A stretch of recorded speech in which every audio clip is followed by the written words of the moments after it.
Hello and welcome to the Manufacturing Culture Podcast, where we explore the incredible stories of the people and companies transforming the manufacturing industry.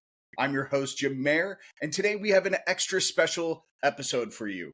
Not only is this our 4th of July episode, yes, I've got my red, white, and blue on, but we're also trying something new to add a little extra flair to the show.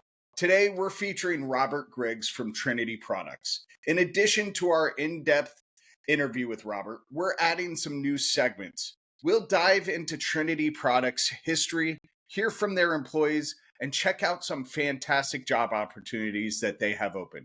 I'd love to hear your feedback on these new segments. Do you like them? Do they add value? Let me know. And don't forget to visit us at themfgconnector.com and connect with us on LinkedIn, Instagram, and Facebook.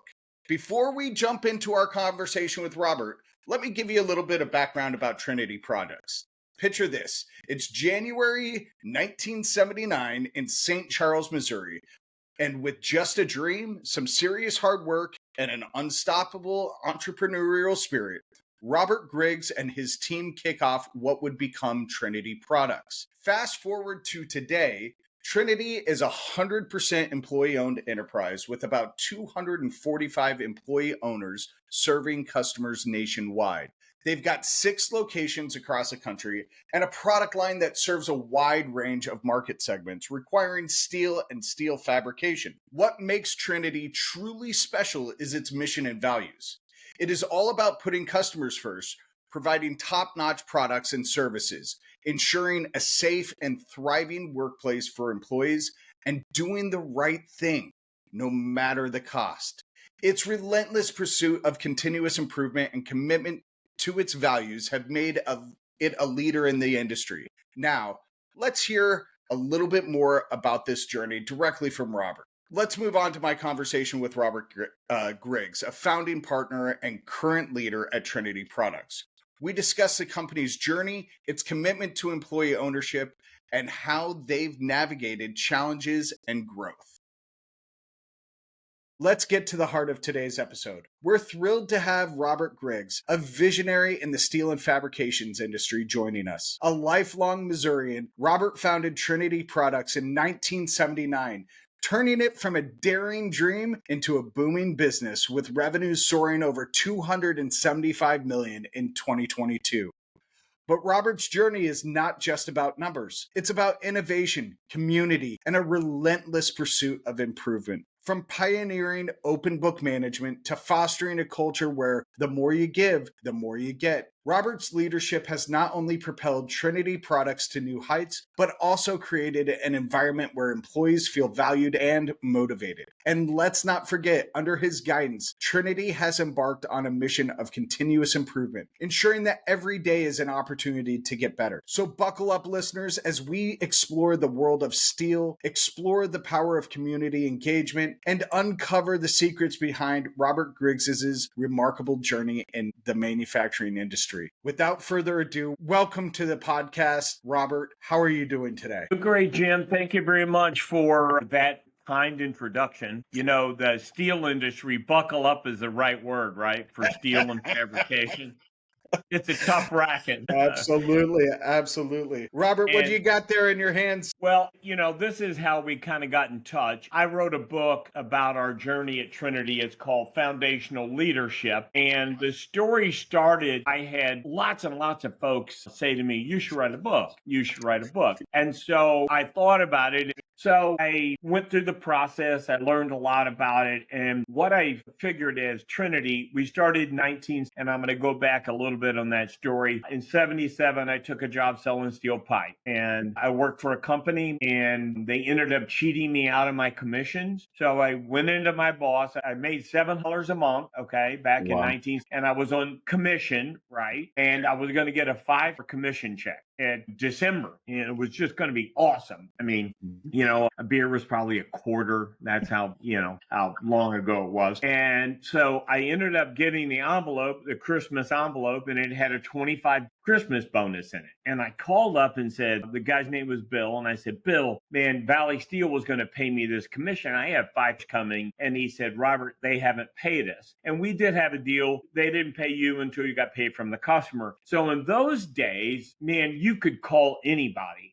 And Valley Steel was a $200 million company, right? We were 5 million or some number. And so I called the chief financial officer, Harold Mayberry, and I said, Mr. Mayberry, it's Robert Griggs. I'm with Trinity. I know you don't know me, but I was going to get paid commission. And he said to me, ask your boss how much money he owes me. So I walked into my sales manager and I said, this is bull. And I said, I'm quitting. And he said, I don't like it here either. Let's quit together.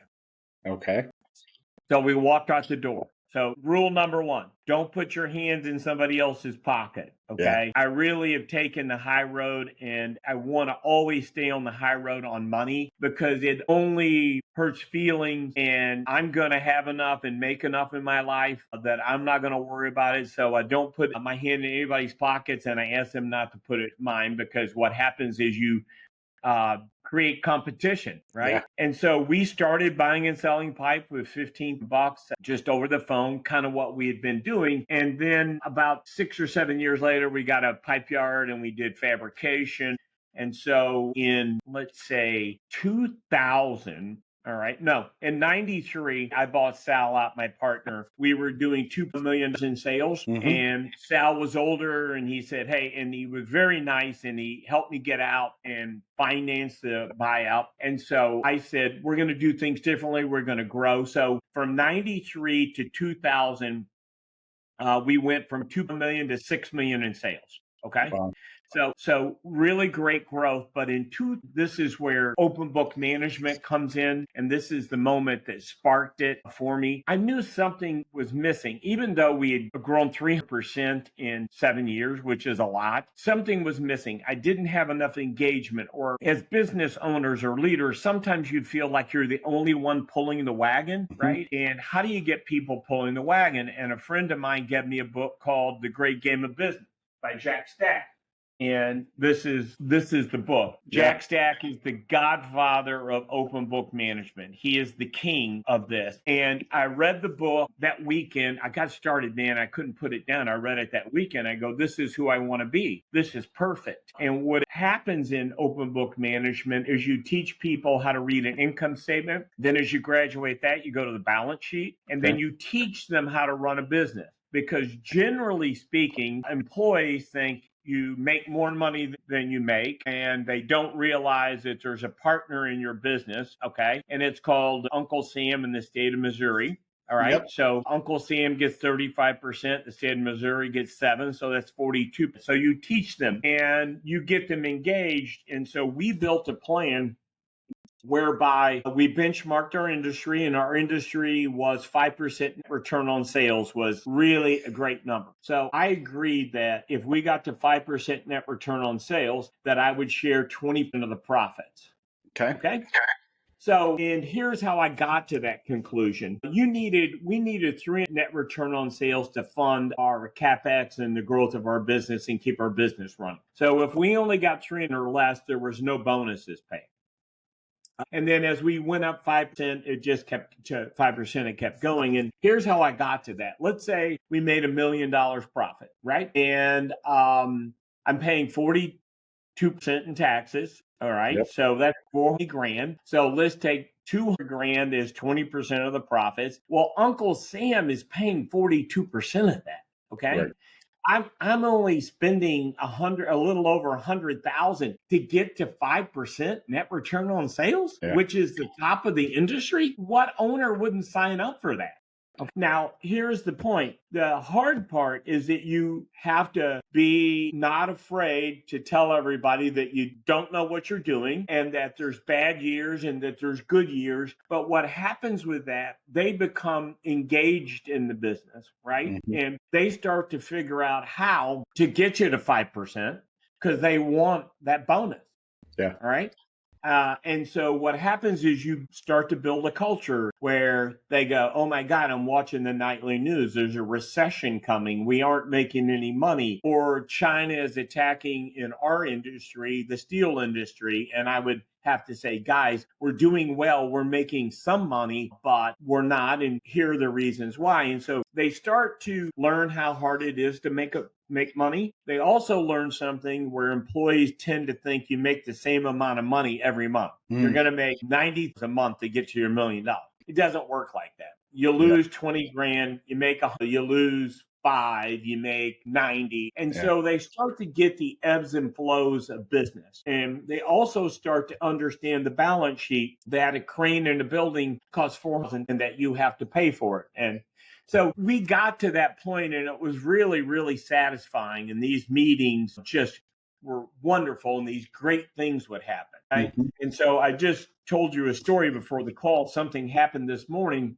I went in.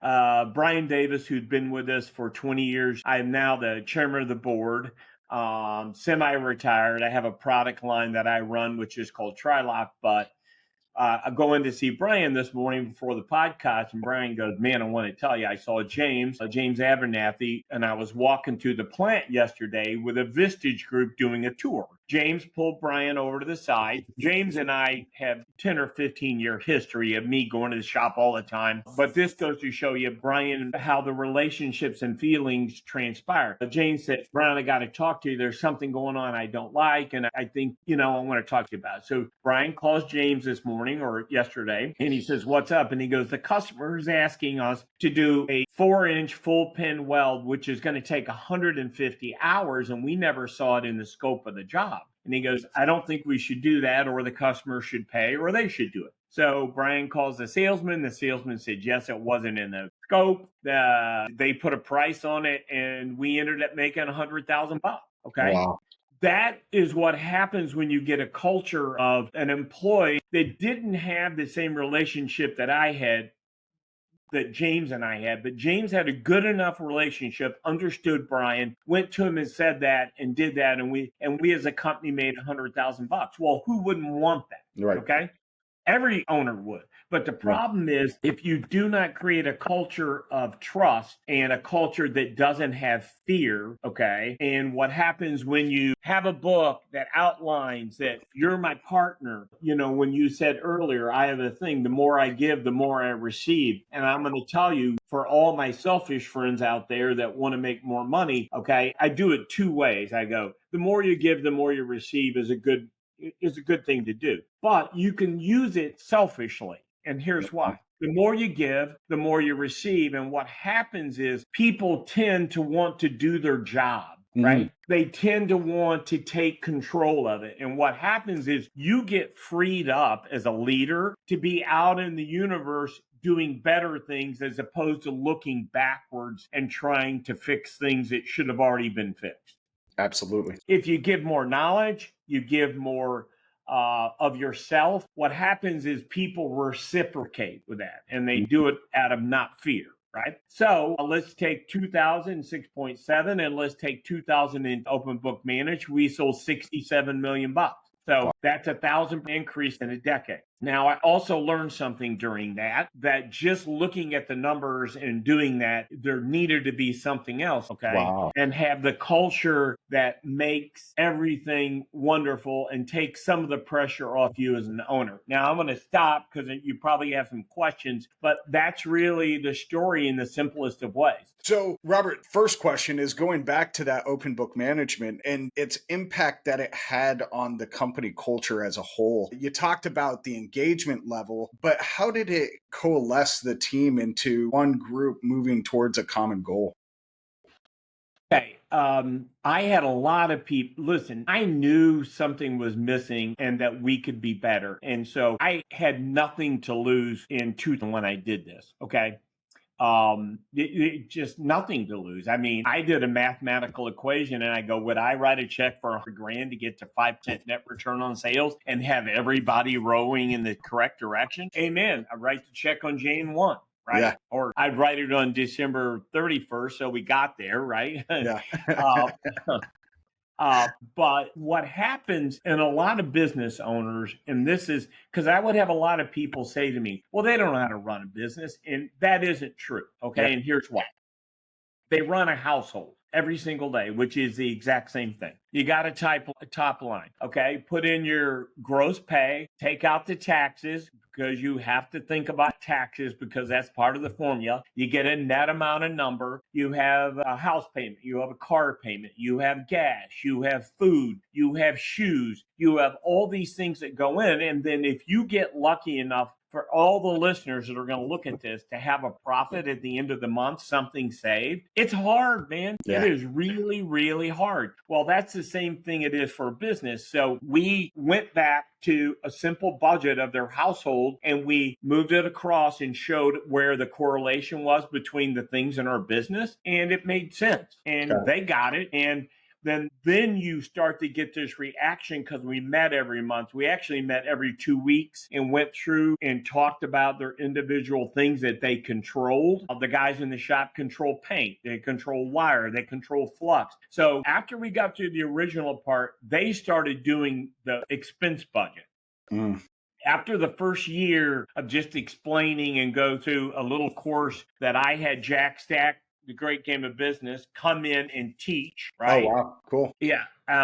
And they started to understand that you're going to do the budget and you're going to come back and present your budget to me. And so what happens is you engage welders and secretaries and sales guys and all these people, and they start to look at the expenses and they question everything. And there would always be somebody from 3 or 4 groups in every category because a salesman would go, well, why are you doing that? Or a guy in the welding shop will go, how can you spend $10,000 going to Las Vegas for a trade show? Well, then you would say, we got our largest customer ever at the trade show. I see him, I buy him dinner. And then what happens is this thing starts to meld together in a way that they understand. And it not manufacturing against sales or operations against the accounting department. And really, we also did a couple things that are real simple that I always suggest. We have a suggestion box with a lock on it in the plant. And Jim Mazzoli, our COO, had the key to it, and we would read all the suggestions. And so we did it anonymously. And you would be surprised once people had confidence, some people would put their name on it because there's no dumb questions in running a business. Okay. Right. And if you're afraid to answer the questions as an owner or a business guy, then you got a problem, not them.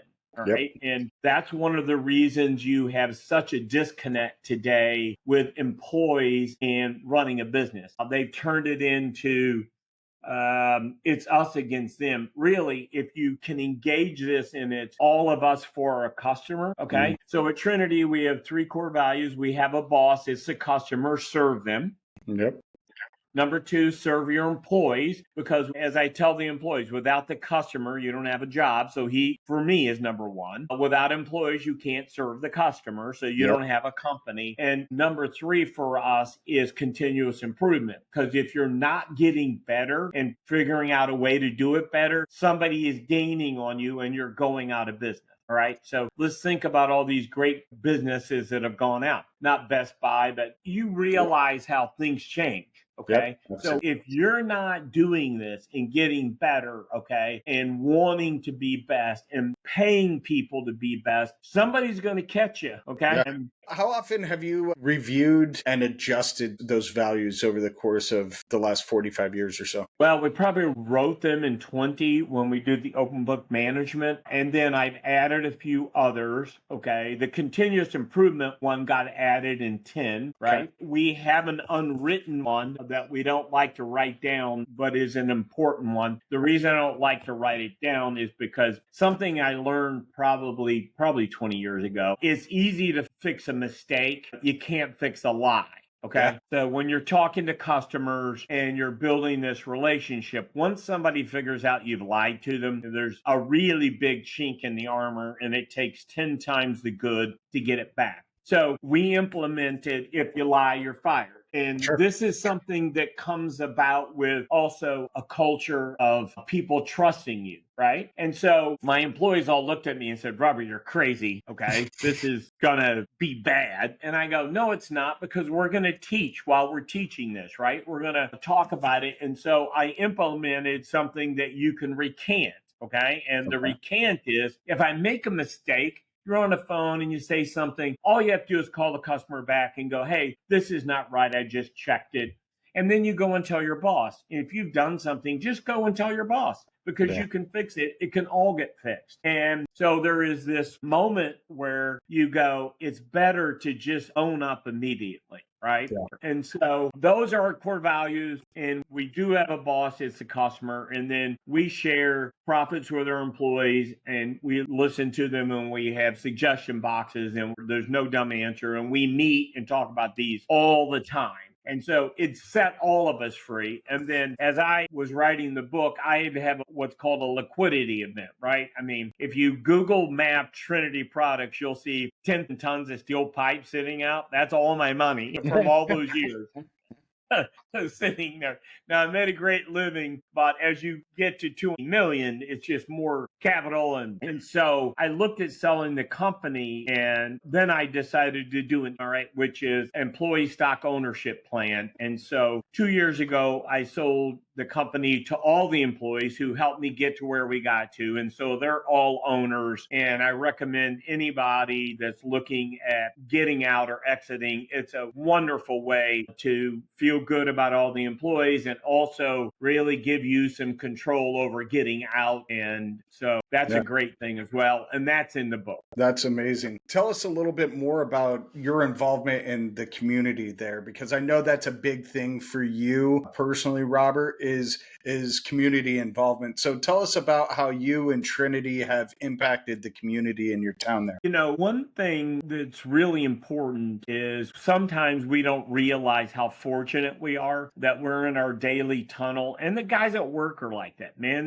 They got kids, they're going to soccer, the girls have got to make dinner. And so we are here are truly blessed. Yeah. We make a good living. They got to share the profits when we made them, and now they're owners. And so part of it is wanting to give back and getting everyone involved. So we let the employees, we have several things we do, but we let the employees pick every year how we go about doing it. One year we helped all the veterans, okay, and we gave money to them because there's always veterans that need food or need housing support. And so we did that. We do a toy campaign, and we do that in July because as we were giving toys at Christmas, the agency said, you know, man, we have so much help at Christmas that we don't have any help in the middle of the year. So we do a toy drive. We adopt families that have taken in foster kids. So we'll pick 5 or 10 families and have the kids write down a list of all the things they want. And then we go out and shop for them. And I personally give back a lot to the University of Missouri. That was something that Mizzou really helped me. It was really important. So I'm involved in the Entrepreneurial Alliance. We have what's called the Griggs Innovator Nexus. I'm a real proponent of entrepreneurism. I've traveled a lot around the world, okay? And we do business not around the world, but we deal with companies that give us equipment, and we do trade things all over. And one thing that I realize that most Americans don't, we're the most entrepreneurial country in the world. Yeah.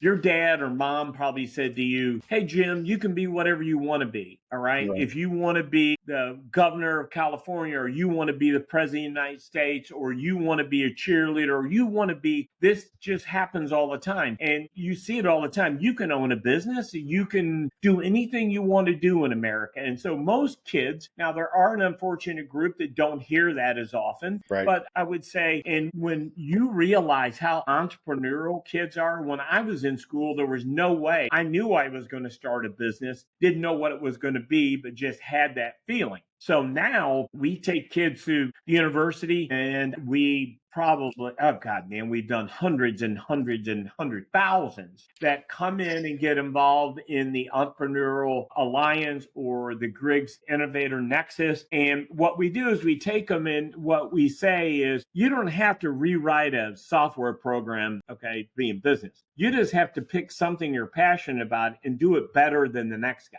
And the kids wash windows better than all the other guys, and they paint shoes, and they sell vintage clothing. And when I go in the room, I go, did any of you guys mow lawns or shovel driveways? Every one of them raised their hand because they're entrepreneurs. They learn to make money. And so the whole scheme of this is that if you're mowing lawns, you've got a business, you've got a piece of capital equipment. If you really get good, you hire Tommy, your best buddy, and you give him a little cut. And so we really inspire that. And that's going on at every university across America. Okay. And so the thing that we give is that you can be whatever you want to be. And so we give them every opportunity. And, probably a month ago, I had 20 kids in, right? And they see the pipe mill and I go, guys, I started loading trucks. We would sell pipe on Monday, Wednesdays, and Fridays, and we loaded trucks on Tuesdays and Thursdays. And I worked the deck on the truck because Sal, my partner, was too heavy to get up on the deck. He got to run the piece of equipment. So everybody starts somewhere, right? And so that's what so in giving back, however you decide to give back, or let your employees decide how to give back. And it's just a great thing. It engages them. It gets them thinking that. I love it. I love it. And along those lines, I mean, you talked about talking to young kids about entrepreneurship. How do we get young people interested in careers in manufacturing, Robert? Well, I will tell you, I'm involved with the university. Moon Choi, the president of the university, and I have become friends. And something that I'm seeing right now, and I want to talk to any young person out there that happens to look at this. When I was a kid growing up, your parents said, go to college because that's how you're going to get ahead. Right. Yep. And that was just the path that they had been on. Today, that's not necessarily the case, because I will tell you right now, if you're an equipment operator at Trinity Products, you're probably making 75 to 80 with healthcare benefits for. Now, this is St. Charles, Missouri, which is not California. I mean, if you're in California and you're on the low end of it, you're making $1.25. Okay. Yeah. And there are guys running. I was just in New York City last week. A guy running a crane in New York City making $2,000. Wow. And so we need that. We need those people doing it. And so I would tell you, you don't have to do that. Some parents might hate it if I said this, but I don't think you have to go to college now. We don't have to have a degree to hire somebody. We see who we like and we hire them. There are a couple things that happen through college, but and I tell Moon Choi this at the university. I said, you've priced yourself out of the game, okay? And it's unfortunate. In 19, I paid $200 for tuition, and it's probably 20 now.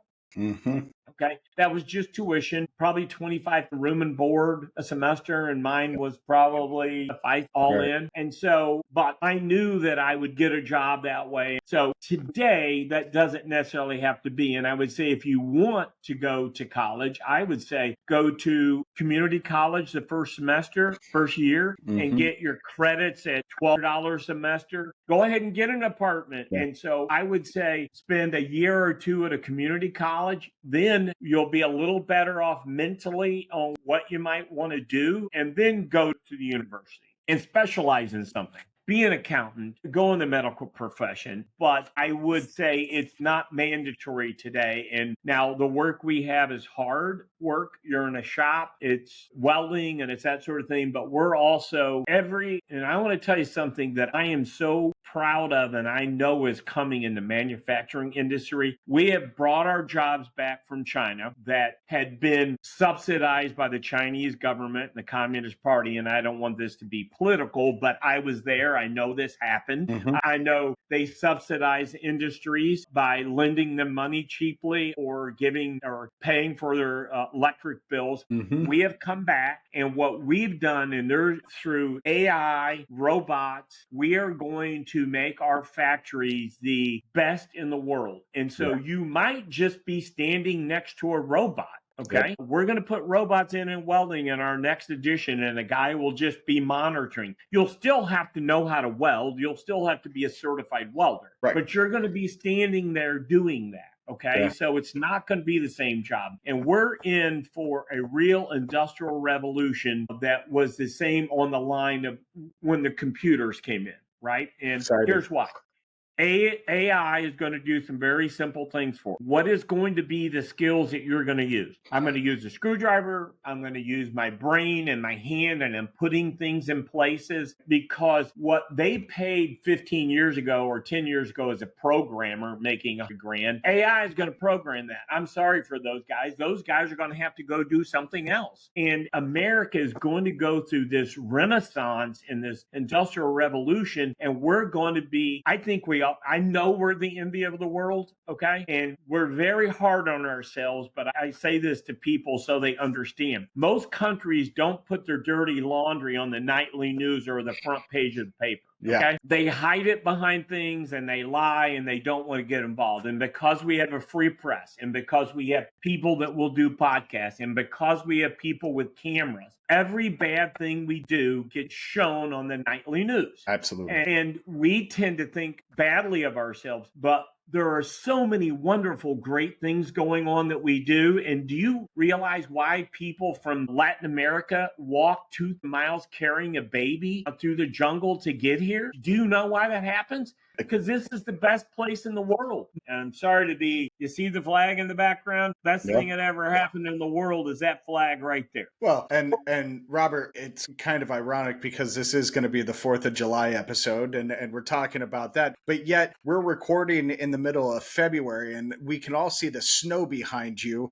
So it's just a small reminder in the middle of or in the beginning of July how great this country is, how far we're going to be able to advance this manufacturing industry. But juxtaposition with the snow back there, it's almost like looking back and looking forward at the same time. I love it. This nation is supported by the middle class, right? And the middle class is built on the backs of manufacturing. And we've seen over the last 20, 25 years a contraction of manufacturing, which has shown us that direct correlation because the middle class has contracted at nearly the same rate. And as we rebuild manufacturing in this country, we're also going to rebuild that middle class, and we're going to come out of it in a pretty neat shape, I think. So I love that take. Robert, as we're wrapping up here, a couple questions I've left. You've had a storied career. As you look back on it now in your role as chairman, is there anything that you would do different? I'd have more money because I would be doing more things. You know, it's like this. There's also this moment of capital in America, okay, that America has that's different than other people. And so there's 2 ways to go about business. I can actually take care and not take any risk and sell something and live in that means, or you can leverage yourself.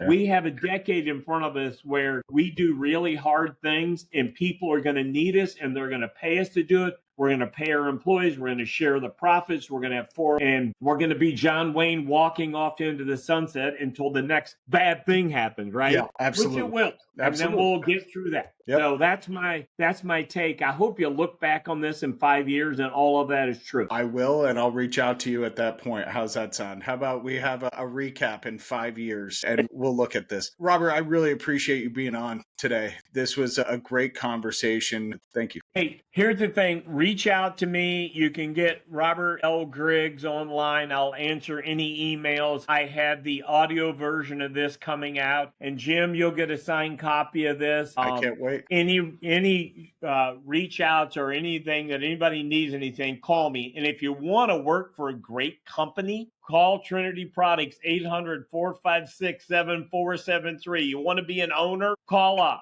Thanks, Jim. Yeah, thank you, Robert. Thanks, Jim. All right, folks. What'd you think of that interview? I thought it was pretty awesome, but I'm a little biased. Let's switch gears a little bit and hear what some of the Trinity Products employees say about working there.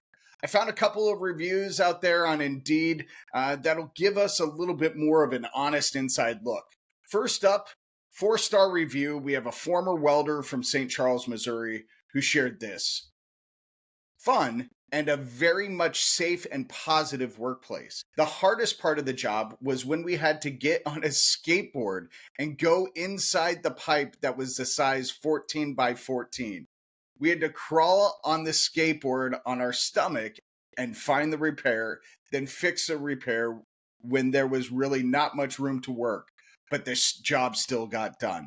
I like the resiliency. I like the grit. That's hilarious. For those of you out there who have done that before, have you ever gotten on a skateboard to weld a pipe or repair a pipe? Here's another 4-star review. Current welder from East Chicago. Great people to work with. Coworkers and boss are both supportive and eager to help you out.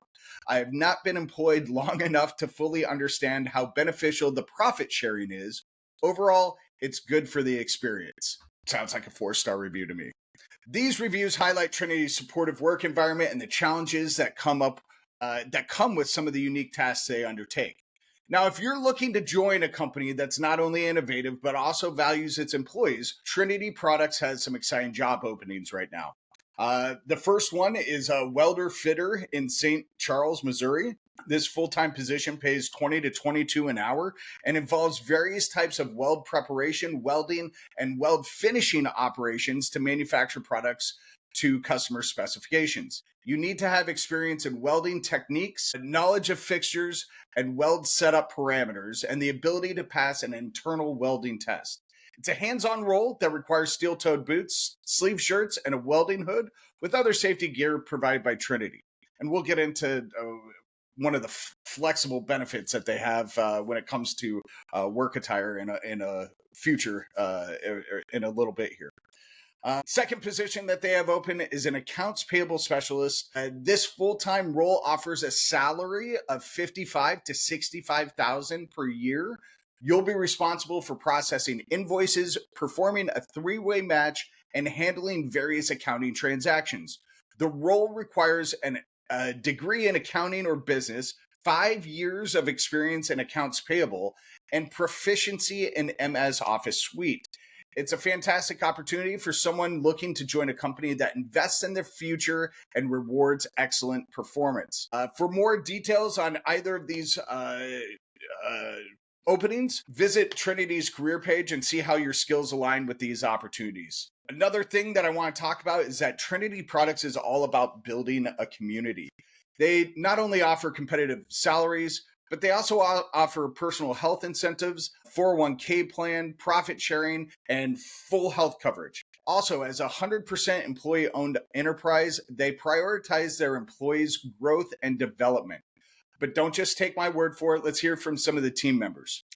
Irvin Vance, a fabrication trainer since 2011, loves combining his passion for welding and teaching by training teams on the latest equipment. Brittany Bevel, Fab Shop Supervisor, appreciates Trinity's acknowledgement of life's unpredictability and commitment to prioritizing family. Chino Ramirez, Prep Supervisor, has been with Trinity since 2001 and values the support and growth opportunities he's experienced. Barry Golba, I'm sorry for mispronouncing that. That's Goluba. He's a payout supervisor, enjoys the camaraderie with his team and the smooth operations he's oversees. And one of my favorites, Daniel Norton, aka Woo. He's the lead loader. He thrives in the fast-paced environment and appreciates Trinity's commitment to quality. Folks, these testimonials just show how supportive and dynamic the work environment at Trinity is. And with that, folks, that wraps up another fantastic episode of the Manufacturing Culture Podcast. I hope you enjoyed our conversation with Robert Griggs and learned a little bit more about the fantastic work happening at Trinity Products. If you're interested in any of the positions mentioned or want to learn more about the work, head to trinityproducts.com. Also, please don't forget to subscribe, leave a review, and join us next time for more inspiring stories from this amazing world of manufacturing. Remember to visit themfgconnector.com and connect with us on Instagram, Facebook, and LinkedIn. Thank you for tuning in. Again, I was your host today, Jim Mayer. Stay tuned for our next episode where we will discuss the journey and insights with yet another industry leader, and hopefully we do more of these additional segments for the show. Until then, keep pushing the boundaries and positively impacting your industry, whatever that industry may be. Thank you for tuning in, and we'll see you next time on the Manufacturing Culture Podcast.